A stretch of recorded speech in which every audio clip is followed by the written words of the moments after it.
So that completely saturated my mind with positive thoughts and also what I wanted to achieve. And within 3 years of doing that, I actually had pretty much everything on that list. I had the Mercedes, I had the big house on the hill. I was making literally $20,000 a week as a marketing consultant in my marketing business and the marketing business that I had at the time.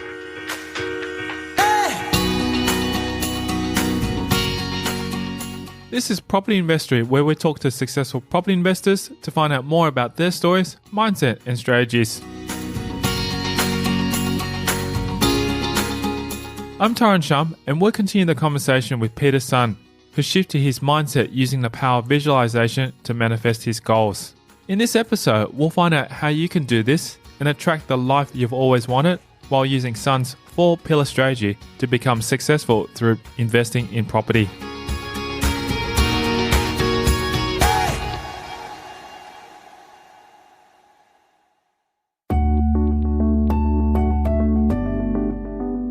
Initially, the belief that he couldn't become successful through property was what held Sun back from investing. And if you believe something, then you're going to create that in your life. And my early life beliefs were all negative. They were, I'm too young, I'm too shy, I'm not good enough, there's something missing in me. And a lot of us, we make up these excuses within ourselves not to do anything. And of course, that kind of also protects us from making mistakes. So it kind of seems like a good strategy in the beginning because you don't make any mistakes, you don't get hurt, but you don't acquire any experience or any wisdom. And of course, as life goes on, then that becomes a huge disadvantage. So, when I finally realized that it was up to me and that if I decided that I wanted to achieve something, I went out there, I make my mistakes, and I'm going to learn from them, and eventually I'm going to be successful. When seeking resources to learn more about property, he focused on self-education, going to seminars and reading many books on the topic. I became a voracious reader and voracious consumer of all types of books, audio cassettes. In my day, when I first started, it was basically, I used to get these audio cassettes from America. As I said, some early property kind of education courses. I bought some, motivational, tapes. I also studied health. I read about 200 or 300 books on health, and I actually changed my diet as well. I became like raw food vegan because I realized I didn't want to be a millionaire and be sick. And in fact, my father-in-law, the first one, he ended up being laid on his back for like 3 years of his life, at the end of his life, and he couldn't even move. He was, living in this beautiful apartment, looking at this amazing view, and he couldn't move and could hardly talk because he was so sick. And I thought, I don't want to end up like that. So health was another big thing that I studied. And I went to, Tony Robbins seminars. I probably in my life, I probably spent $200,000 literally on courses and self-education. Nothing formal, no university. It was all stuff that I bought because I realized I wanted to learn these topics. In terms of Sun's mentors, he says that the student has become the mentor. Well, there was my, as I said, my father-in-law. His name was Thibaut Ballard, and he owned a company called Progress and Properties, Dainford Construction. In fact, I realized recently I was reading the autobiography of John Fitzgerald. He's another big seminar promoter and does a lot of property. And he actually worked for Dainford, which is my ex-father-in-law's company, so he got his early start in property. And then there's also another fellow now who has been an inspiration to me. And he was actually my student about 20 years ago in the business field, and his name is Danny Hanna. And he owns a company called Hudson Homes, which is currently the fastest growing company in Australia. They built 600 houses last year. And he inspired me, again, to really just, even get more into property and start doing, actually these property seminars and a whole lot of other things, because he was only 19 when he came to see me, and he was trying to start a cleaning business. And after I helped him with his marketing, he got into property and education and ultimately property developing, and he's made literally tens of millions of dollars. So, he was once my student. Now he's my mentor in where you can take the property, investing too. The best advice Son has received in his property journey all comes down to one thing.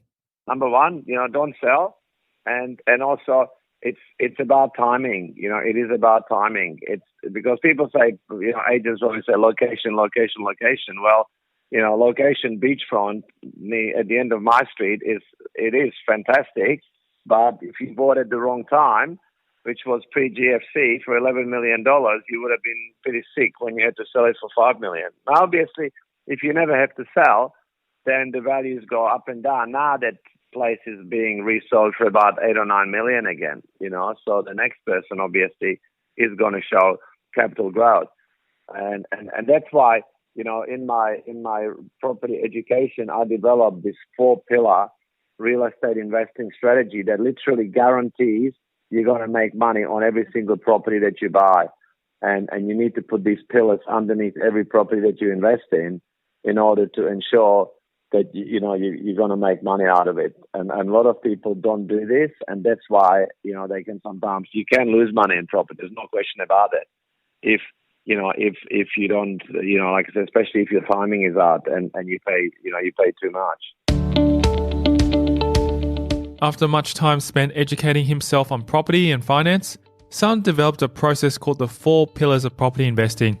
This is kind of like something that I developed over years of being involved in property, and I wanted to simplify the process in order to help the average person understand, this is what I have to do in order to make money in property, because most people only ever tend to rely on one of those pillars, and whilst you can make money with that, and that's, and it's not a reliable way to do it, and it's also a much slower way, and of course that is capital appreciation. If you buy property in a good area and you time it reasonably well, you're assured of long-term, growth and making money of that property, right? If you buy in the major, population centers and so on. So that's the strategy most people use. But what I developed was the 4 pillars. So, pillar by pillar, he takes us through his property investing strategy. Basically, the first pillar is, pick an area that's got the best potential for future capital growth. And you got to look at cycles here. So, for example, at the moment, Sydney and Melbourne have had huge gains in property. There must still be pockets of Sydney and Melbourne where you can get some opportunities. But at some point, wages and rents have to catch up to property values. There's no market that can keep going up forever. People think it can, but at some point, the realities of the marketplace has to catch up. So there's always a slowdown and sometimes even a slight downturn, and if you're buying expensive, properties, then of course that can be a crash even. But if you if you buy in the right area, so at the moment, like for example, Gold Coast has not had that run that Sydney and Melbourne had. So, I'd be more looking around this area now, for the next 3 or 4 years, because a lot of the other areas, and there's probably other markets in Australia that, you might be looking at as well. I know that at one point there was, Hobart. Everybody said Hobart, no one will ever buy there, and houses are selling there for like $50,000. And then suddenly, within a very short period of time, the prices there also doubled because it was so cheap relative to everywhere else. So you got to pick the right area, and if the area where you live is already had its run, then it might be time to move further afield and look at, okay, what other parts of Australia where there is, there hasn't been a growth for a long time, and do a bit of research. And if you can see areas where properties are still selling for what they were selling for, 10 years ago, or even less than what they were selling for 10 years ago, as long as there's a population, base there, and some infrastructure, you can be pretty sure that area is going to go up at one point to catch up with the rest of Australia. And I've just seen that time and time again, because obviously I'm a little bit older now, so I've seen this happen time and time again. So that's the first thing, is pick the right area. I'd pick the area with the best prospect for the capital appreciation. The second pillar is related to the type of property to look for. Now, the second pillar, which is critical, is you got to buy right. You got to buy the right property, or buy the undervalued property. And again, there are strategies for doing that. And the main ones are just understand the market, talk to a lot of agents, talk to a lot of people. You're not going to find undervalued properties on realestate.com, generally speaking, because they never make it there in time, or they don't stay there for long. Right? So the ones that, the good deals are snapped up even before they hit the market, because everyone in the property business, agents, and people that kind of facilitate the sale of properties, they have people who go to them and say, look, if anything good comes up, let me have a look at it. Doesn't mean they're going to buy it, but at least they want to be able to evaluate it. It's like my friend and mentor Danny said to me, if there's a development site in Sydney or where I'm looking, it won't be on the websites, before I've had a look at it. I would have seen that site and I would have rejected it first. And there's lots of people who said like me. But that's the reality. So you got to buy right. You got to be able to negotiate also well, and buy undervalued properties. And we have some strategies on how to negotiate, and get the best price, because sometimes people are afraid to also put in an offer, or it's not just the offer, it's also the structure of the offer. So sometimes, being able to, maybe buy a property under option, or, for example, offering even more money than the vendor is asking. But the main thing is, don't make an emotional decision about a property. Always look at the numbers of the property. How does it compare with other properties of similar, size, style, area. So a lot of people just fall in love with something. But if you want to do property as a business, you got to be making business decisions, not emotional ones. So that's very important when you're negotiating or buying property. Next, it can be worthwhile to add value to the properties you have acquired. The third pillar is add value to the property, adding value to the property. Now, again, you don't have to do that, because over time, capital appreciation, if you bought right in the right area, will take will add to the value of the property. But if you can add value in some way, maybe, renovation, or you get a DA on the property. I saw this firsthand when my parents bought a property in Sydney's eastern suburbs in Bellevue Hill. It was a place in a street called Birriga Road. And, it was kind of the worst house in the best street. And it was between a couple of blocks of units, but it had beautiful views out the back towards, the harbour and Manly. And they had that property for 11 years. They bought it for $150,000. They renovated it and made it into a beautiful family home. Spent about $50,000 on it, but they resold it for $1,030,000 11 years later. So almost 6 times more than what they paid for it. That's really good. And it wasn't the renovation that added the value. It was the position. And also because the property had potential for adding value. So the person that bought it from them, they actually took a DA on the property, development application, and they resold that property within 2 years for $1.6 million. So my parents could have actually done the same thing and made an extra $600,000, but they didn't understand the strategy of adding value to property with DA or something that would make it obviously more susceptible to a development, a project. So that, that's the third strategy, is add value to the property that you have, either through, renovating or putting another property at the back, or splitting the block into two, or there's a whole range of strategies that we talk about and we teach. But if you can add value to what you have, perfect. Even joining it up with your neighbor's block, or two of your neighbors, and putting, and selling the 3 of you or the 4 of you as one block, that's going to increase the value of the property. You're adding value because now you're offering a much bigger site, which is more attractive to developers and so on, if it's zoned for that type of thing. So it saves the developer having to negotiate with 4 different owners and all the hassles, and you're just presenting them with an opportunity to make money. Coming up after the break, we'll continue with Sun's strategy for property investing. Even in down market, as long as you stay in the median price properties, which is what I always teach and recommend as well. Don't get into any of the upmarket type properties like, what I've owned. How he shifted his mindset in order to succeed in building wealth through property, and why mindset is everything. Most people have no idea where their destination is with their life or their real estate investing strategies. So, of course, they never get there. That's because they never had anything to get to in the first place. And then they wonder, why don't I have it? And that's next. I'm Tyron Shum, and you're listening to Property Investory.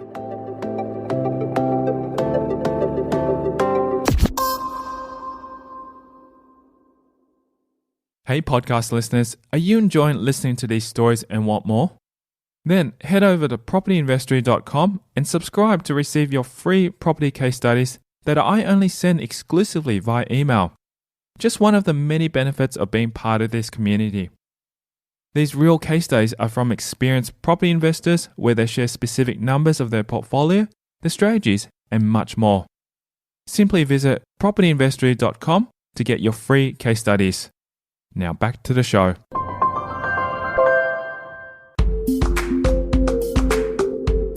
The fourth and final pillar of Sun's strategy is to make a final choice with what you do with your property. So again, there's obviously two things you're going to do with a property once you've got it, and you've done, maybe renovated or whatever you've done to it. You either got to keep it and hold it and rent it out, or you're going to sell it. Now, if you're going to keep it and rent it, again, there's strategies for renting for more money and renting quicker. Even in down market, as long as you stay in the median price properties, which is what I always teach and recommend as well. Don't get into any of the upmarket type properties like, what I've owned. I mean, I've owned them as houses to live in, but they're not a very safe investment, because if the market turns, it can, those properties take the biggest hit because people can't afford to buy them or can't afford to live in them. Whereas if you buy median price properties that everybody can afford, everyone has to live somewhere, so there's always demand for them.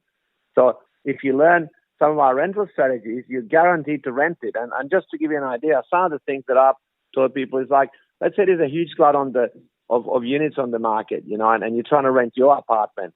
Well, just say, offer 2 weeks free rent. Because if it's vacant, or even a month's free rent, if it's going to be, vacant for 3 months before you rent it, well, you've lost 3 months rent. But by making an offer like 2 weeks free rent, or, free TV if you sign a 12-month lease, you actually stand out from your competition, and you can rent the property for more money and quicker than anybody else. And I'll teach some other stuff that even enhances the strategy. But I know that my business partner, he just bought a property in Sydney, and he rented it for $150 more than what the agents told him he could rent it for. And it was only a small 2-bedroom unit. That's a lot of income return, right? That he got on top of what everybody told him he could get.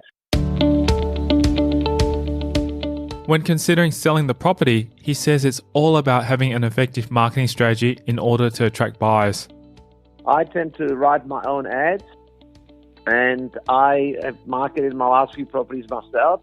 And I've got nothing against agents, but I tend to write more creatively in describing the property and looking for buyers, because I know that, you got to touch people emotionally, and a lot of people don't know that, how to describe their properties in that way. Most people say, it's 3 bedrooms, 2 bathrooms, kitchen, air conditioning. But what about, the experiences in that house? Playing with the kids in the backyard, fishing in the stream that runs at the back of your property, or, I don't know, having champagne under the stars with someone that you love while you're sitting in the jacuzzi. Those are the things the agents don't put in their ads. And I find those are the things that always sold my property, because the buyer could actually emotionally see themselves in the property. Or if it's an investment property, then I would tend to do what, again, the successful developers do, which we often actually warn our students against. You should never, I always teach, don't buy properties that offer rental guarantees and furniture packages and things like that, because they're all built into the price. Right? No one gives you anything for nothing. So it's not a good strategy when you're buying property. But if you're selling your property, then offer things like rental guarantees, like you offer an extra return on your property. And of course, it's covered in the price. So you can get a higher price for your property because you're offering a much better rental return for a period of time. So, using those creative marketing strategies can help you sell properties even in down markets. Or if it's a good market, you just get more people to the property, which again enables you to maximize the price of the property that you're trying to sell. As you mentioned at the beginning, Sun had to dispel his negative mindset to move forward and become successful. This leads to the personal habit which shifted his way of thinking and enabled him to reach his goals. I'll give you an analogy that will make it for our listeners to understand this very simply, right? If you want to build a house, right? If you want to build a house, what do you start off with? What's the first thing you got to start with before you can build that house? A blueprint and plans. And a vision, actually. Yeah, a vision. Exactly. Like, You go and look at some houses, you get some brochures, then you formulate the picture or the vision of your perfect house. And then you got to have a plan that you're going to have drawn up, and then you give that to the builder, and then the builder gets the materials and builds the house according to your plan. If you don't have a plan, the builder cannot possibly build your house. Likewise, if you want to go on a holiday, you got to know first where's your destination. Then the travel agent can book your tickets, can book your hotels, your transfers. But if you don't know where you're going, well, how are you going to get, anywhere will do. So it's the same with your life. Most people have no idea where their destination is with their life or their real estate investing strategies. So, of course, they never get there. That's because they never had anything to get to in the first place. And then they wonder, why don't I have it? Well, you never asked for it. You never actually had it as a destination. Sun is most grateful and appreciative of the life he has created for himself by property investing and being able to enjoy it. I'm excited about the fact that I've just turned 60 years old. Congrats. I've got 5 beautiful kids who, I have very good relationships with. And I'm living in a beautiful part of Australia. I'm healthy because I'm very still healthy. I do a lot of juices. I don't eat a lot of bad stuff. Like, I'm really conscious of my health and exercising and so on.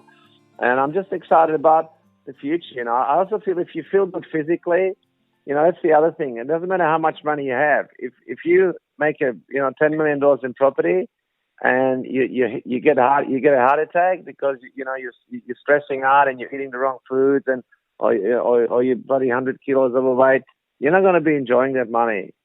So you got to keep things in perspective. You got to learn to be happy now with what you have, and then whatever else you achieve is just a bonus. And that's another thing I learned is the power of gratitude. Be grateful for what you have in your life today, and then look forward to having more. So I'm pretty happy. On a day-to-day basis, I wake up and I feel pretty good about my life. Even when it's not. Sometimes there's challenges, there's struggles. Like I said, I've had divorces, I've lost everything. But at the end of the day, it's what's inside you, between your ears, that's going to control you and drive you and determine, the quality of your life. And that's something you can choose every single moment of your life. You can choose to be happy or you can choose to be miserable. If you want to contact Sun and learn more about his 4 pillars of property investing, you can visit. The best way to contact with me, I guess, is to go to either my website, the petersonrealestate.com or .com.au. And the main thing is, get out there, guys, or they can even, I don't know what other ways you have, or they can email me. I've got an email, peterjosephson@gmail.com, so they can shoot me an email if they want. And how can they get in contact with you a little bit more about your real estate seminars? Like, can you tell us a little bit more about that too? Yeah, look, we're doing a series of seminars and trainings across Australia. We do a free 1-day property event, which basically is a 2-hour seminar, which basically covers, all basically the aspect of how do you retire, with property? How do you provide yourself using property as the vehicle? And it talks about some of the incentives the government offers in terms of tax depreciation, and especially for people that they've got income and they're paying a lot of tax. So how you can use some of those tax dollars and some of the other incentives to buy investment properties, and they're not going to cost you any money, and you can still buy in good areas. And it's a really powerful strategy that I've known a lot of people have used to set themselves up for life. And so, we teach those around Australia. And again, it's through, if they give us details on my website, they just fill out the form and then we contact them with the details and the dates and where we're doing them. We're doing them regularly, pretty much every month now.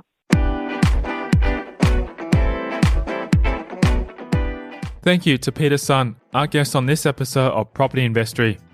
If you want to hear more about his journey, then visit our website at propertyinvestory.com. Simply type in the search bar Peter Sun and select that episode to learn more about his story. Also, if you haven't subscribed to receive your free property case studies that I only send out exclusively via email, you can text me your email address to 04 99 88 10 40 to subscribe. These real case studies are from experienced property investors where they share specific numbers of their portfolio, the strategies, and much more.